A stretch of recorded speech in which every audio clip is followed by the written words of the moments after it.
ئەو سنەتی هەم پێغەمبەرانە هەر پێغەمبەرانیش ئەوە خوای گەورە دەفەرمووی ئیذ ئیستەسقا موسا کاتێک لە گەلەکەی موسا سەلامی خوای لێبێ بێبارانی بوو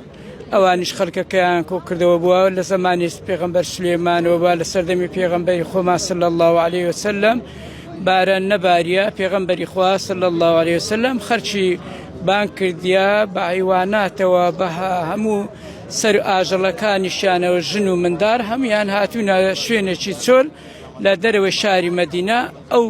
سونەتیان کردە و داوای بارانبارینیان لە خوای تەبارەک و تەعالا کردیە کە پێی دەگوترێت سەلات الاستسقا